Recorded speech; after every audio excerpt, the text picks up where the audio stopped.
ஸ்ரீ சௌடாம்பிகை ஜோதிடம் நேயர்கள் அனைவருக்கும் ஜோதிடர் ஜெய தமிழ் செல்வனின் அன்பு வணக்கங்கள். இப்ப என்ன பார்க்க போறோம் அப்படின்னா, ஆனி மாதம்.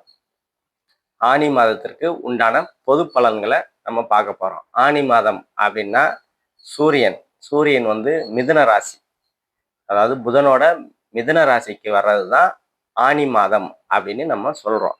இப்ப என்னென்ன கிரக நிலைகள், இந்த மாதத்திற்கு உண்டான கிரக நிலைகள் என்னென்ன கிரகம் எங்கெங்க இருக்குதுன்னு அப்படின்னு மேலோட்டமா பார்ப்போம். சூரியன் வந்து மிதுன ராசியில சூரியன் இருப்பாரு. புதன் வந்து மிதுன ராசியில ஒரு 7 நாள் இருப்பாரு. தன்னோட சொந்த ராசியான மிதுன ராசியில புதன் ஒரு 7 நாள் இருப்பாரு. அதே மாதிரி குரு பகவான் இரண்டாவது, அதாவது குரு பகவான் கடகத்துல, சூரியன்ல இருந்து 2வது வீடான கடகத்துல உச்சமடைவார். குரு உச்சமடைவது நல்ல விசேஷம். ஒரு 12 ஆண்டுகளுக்கு ஒரு முறை நடக்கக்கூடிய நிகழ்வு குரு உச்சமடைகிறாரு. அதே மாதிரி புதன் 23 நாள் குருவோட இணைவார் புதன். அதே மாதிரி சுக்கிரன் வந்து ஒரு 19 நாள் குரு புதன் சுக்கிரன் இணைவு கடகத்துல இருக்கும். அதுக்கப்புறம் கேது சிம்மத்துல இருப்பாரு. கேது சிம்மத்துல இருக்கிற கேது கூட சுக்கிரன் ஒரு 11 நாள் வந்து சுக்கிரன் இணைவாரு. கேது சுக்கிரன் இணைவு சிம்மத்துல இருக்கும். அதே மாதிரி ராகு வந்து கும்ப வீடு, சனியோட கும்ப வீடு, ஸ்திர வீடு, கும்ப வீட்டுல ராகு பகவான் இருப்பாரு. அதே மாதிரி சனி பகவான் வந்து மீன வீட்டுல இருப்பாரு. குருவோட மீன வீட்டுல இருப்பாரு. செவ்வாய் வந்து முதல் 4 நாட்கள், இந்த ஆனி மாதத்துக்கு முதல் 4 நாள் மட்டும்தான் செவ்வாய் வந்து தன்னோட சொந்த வீடான மேச ராசியில இருப்பார். அதுக்கு பிற்பாடு 26 நாட்கள் சுக்கிரனோட ரிஷப ராசிக்கு செவ்வாய் போயிடுவாரு. சனியோட பார்வையிலையும் இருப்பார். இப்ப சனியோட பார்வை எதுல விழுகுது அப்படின்னா, ரிஷபம், கன்னி, தனுசு, இதுல எல்லாம் சனியோட 3, 7, 10ஆம் பார்வை விழுகுது. அதே மாதிரி குருவோட பார்வை வந்து கடகத்துல இருக்கிற குரு கடகத்தையும் சுபத்துவப்படுத்திட்டு தன்னோட நண்பர் ராசியான விருச்சகத்தை 5ஆம் பார்வையா பார்ப்பாரு. 7ஆம் பார்வையா மகர ராசியை பார்ப்பாரு. விருச்சக ராசிக்கு குரு பார்வை ரொம்ப நல்லது. குரு பார்வை எங்க இருந்தாலும் எந்த ராசிக்குனாலும் ரொம்ப நன்மையை தான் கொடுக்கும். விருச்சகத்தை பார்ப்பாரு. அதுக்கப்புறம் மகர ராசியை பார்ப்பாரு. மீன ராசியை, சனி பகவான் மீனத்துல இருக்கிறாரு, அந்த மீன ராசியும் சனி பகவானையும் குரு பார்ப்பாரு. இதெல்லாம் தான் இந்த மாசத்தோட கிரக நிகழ்வுகள். இப்ப ஒவ்வொரு ராசிக்கும் உண்டான பொது பலன்களை பார்ப்போம். நம்ம சேனலை லைக் பண்ணுங்க, சப்ஸ்கிரைப் பண்ணுங்க, ஷேர் பண்ணுங்க. அது மட்டும் இல்லாம எல்லா சமூகத்தினருக்கும் திருமண வரன்கள் இப்ப வந்து நம்ம புதுசா வந்து ஆரம்பிச்சிருக்கோம். நிறைய ஜாதகங்கள் நம்ம கிட்டையும் இருக்குது. எல்லா சமூகத்தினருக்கும் திருமண வரன்கள் சரியானதா, அதாவது நிறைய பேர் சொல்லுவாங்க சனி தோஷம் இருக்குது, ராகு கேது தோஷம் இருக்குது, செவ்வாய் தோஷம் இருக்குது, அந்த மாதிரி அமைப்புகள் இருக்கிற ஜாதகத்திலாம் நாங்க அந்த தோஷங்கள்லாம் சரியாகக்கூடிய தன்மைகள்ல இருக்கிற ஜாதகத்தை கரெக்டா தேர்ந்தெடுத்து பொருத்தி நல்ல வாழ்க்கை அமைத்து கொடுக்குறோம். இப்ப ஒவ்வொரு ராசிக்கும் உண்டான பொது பலன்களை நம்ம பார்ப்போம். தனுசு ராசி நேயர்கள் அனைவருக்கும் வணக்கம். தனுசு ராசியோட ராசி நாயகன் குரு பகவான் உச்சமடைகிறது, அதாவது 8ஆம் இடத்துலதான் உச்சமடைகிறாரு, மறைஞ்சி உச்சமடைகிறாரு. ஆனாலும் உங்க ராசிநாதன் உச்சமடைகிறது உங்களுக்கு ஒரு அற்புதமான அமைப்பு தான்.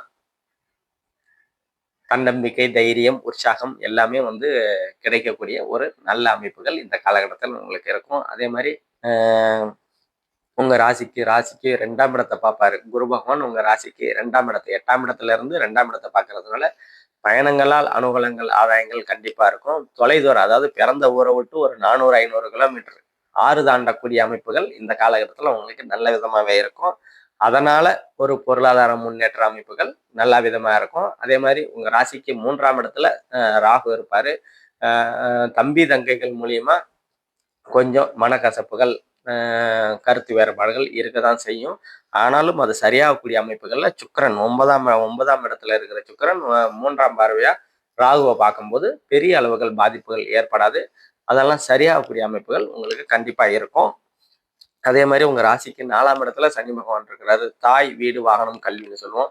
தாயாரோட உடல்நிலையில கொஞ்சம் கவனம் செலுத்துறது நல்லது. அதே மாதிரி மாணவர்கள் கல்வியில இந்த காலகட்டத்துல ரொம்ப கவனம் செலுத்தணும். அதே மாதிரி வீடு வாகனம் வாங்கக்கூடிய அமைப்புகள்லாம் இந்த காலகட்டத்துல பேப்பர்ஸை ஒண்ணுக்கு 2 முறை செக் பண்ணி வாங்கிக்கிறது நல்லது. அதே மாதிரி 5ஆம் இடத்துல செவ்வாய் ஒரு 4 நாள் இருப்பாரு. அதுக்கப்புறம் 6ஆம் இடத்துக்கு போயிடுவாரு. 4 நாள் மட்டுமே இருக்கக்கூடிய செவ்வாய் பெரிய அளவுகள் பாதிப்புகள் இருக்காது. 5ஆம் இடம் வந்து இயல்பா தான் இருக்குது. சரியா?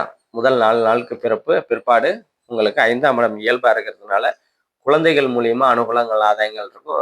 திருமணமாகி ரொம்ப நாளா குழந்தைகள் இல்ல அப்படின்ற அமைப்புகள்னா, குழந்தைகள் கிடைக்கக்கூடிய அமைப்புகள்லாம் தனுசு ராசிக்காரங்களுக்கு கண்டிப்பா நல்ல விதமா இருக்கும். குழந்தைகள்னால நீங்க பெருமை அடையக்கூடிய அமைப்புகளும் நல்லா இருக்கும். அதே மாதிரி 6ஆம் இடத்துல இருக்கிற செவ்வாய் வேலைகள்ல கொஞ்சம் தடை தாமதங்களை கொடுப்பாரு. கருத்து வேறுபாடுகள் கூட வேலை செய்யறவங்களுக்கும் உங்களுக்கும் இணக்கமான சூழல்கள் இல்லாத தன்மையை கொடுப்பாரு.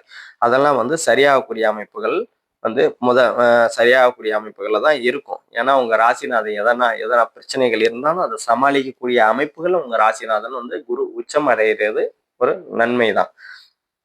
அதே மாதிரி 7ஆம் இடத்துல புதன் வந்து உங்க 7ஆம் அதிபதி புதன் வந்து 7 நாள் முதல் ஒரு வாரம் வந்து கண்டிப்பா கண்டிப்பா 7ஆம் இடத்துல இருக்கிறதுனால கணவன் மனைவி மூலியமா இருந்து வந்த பிரச்சனைகள், தடை தாமதங்கள்லாம் சரியாகக்கூடிய தன்மைகள் இருக்கும். இன்னொன்னு ரொம்ப நாளா திருமணம் ஆகல அப்படின்னா அந்த திருமண அமைப்புகள்லாம் கண்டிப்பா இந்த காலகட்டத்துல உங்களுக்கு திருமண அமைப்புகள்லாம் கைகூடி வரும். ஏன்னா குடும்பஸ்தானத்தை குரு பகவான் உச்ச குரு 2ஆம் இடத்தை பார்க்கறதுனால ரொம்ப நாளா குடும்பம் அமையல, பார்த்துக்கிட்டே இருக்கிறேன், பொண்ணு பார்த்துக்கிட்டு இருக்கிறேன், 2 வருஷமா பார்க்குறேன், 3 வருஷமா பார்த்துக்கிட்டு இருக்கேன், எதுவும் கிடைக்கல அப்படின்னு அமைப்புகள்லாம் குடும்பம் அமையக்கூடிய அமைப்புகள்லாம் இந்த காலகட்டத்தில் உங்களுக்கு தனுசு ராசிக்காரங்களுக்கு கண்டிப்பா இருக்கும்.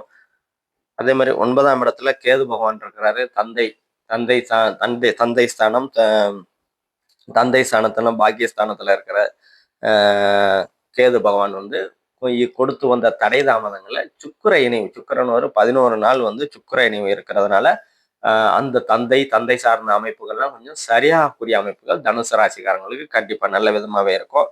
அதே மாதிரி உங்க தந்தைக்கு ஏதாவது உடல் உபாதைகள் இருந்தது அப்படின்னா அதெல்லாம் சரியாகக்கூடிய தன்மைகள்ல வந்து 11 நாள் 11 நாள் கண்டிப்பா சுக்கிர இணைவுனால கேதுவோட சுக்கிர இணைவுனால கண்டிப்பா நல்ல விதமாவே இருக்கும். அதே மாதிரி 10ஆம் இடத்துக்கு சனியோட பார்வை இருக்கிறதுனால தொழில்கள்ல மேற்கொண்டு முதலீடு போடாம இருக்கிறது உங்களுக்கு ரொம்ப நன்மையை கொடுக்கும். இந்த காலகட்டத்துல வந்து தொழில்கள் வந்து அப்படியே கிராஜுவலா போகிற அமைப்பு தான் இந்த காலகட்டத்துல கண்டிப்பா இருக்கும். என்னதான் இருந்தாலும் உங்க 12ஆம் இடத்தை வந்து குரு பகவான் பார்க்கறதுனால வெளிநாடு ரொம்ப நாளா வந்து வெளிநாடு போய் சம்பாதிக்கணும் அப்படின்ற அமைப்புகள் இருந்தது அப்படின்னா ரொம்ப நாளா வந்து வெளிநாடு ட்ரை பண்ணிட்டு தாங்க இருக்கிறேன். ஆனா கிடைக்க மாட்டேங்குதுங்க. பாஸ்போர்ட் கிடைக்கல, விசா கிடைக்கல, இல்லைன்னா ஏதாவது ஒரு பிரச்சனை வந்துகிட்டு தான் இருக்குது அப்படின்னு சொல்ற தனுசு ராசிக்காரங்கலாம் இந்த காலகட்டத்துல வெளிநாடு போய் சம்பாதிக்கக்கூடிய அமைப்புகள், வெளிநாடு வேலை கிடைக்கக்கூடிய அமைப்புகள்லாம் இந்த காலகட்டத்துல நல்லாவே இருக்குது. நீங்க கண்டிப்பா இந்த காலகட்டத்துல வெளிநாடு போவீங்க அப்படின்ற அமைப்புகள் உங்களுக்கு இங்க காட்டுதுங்க. அதே மாதிரி இப்ப நம்ம சொன்னது எல்லாமே பொது பலன்கள் தான்.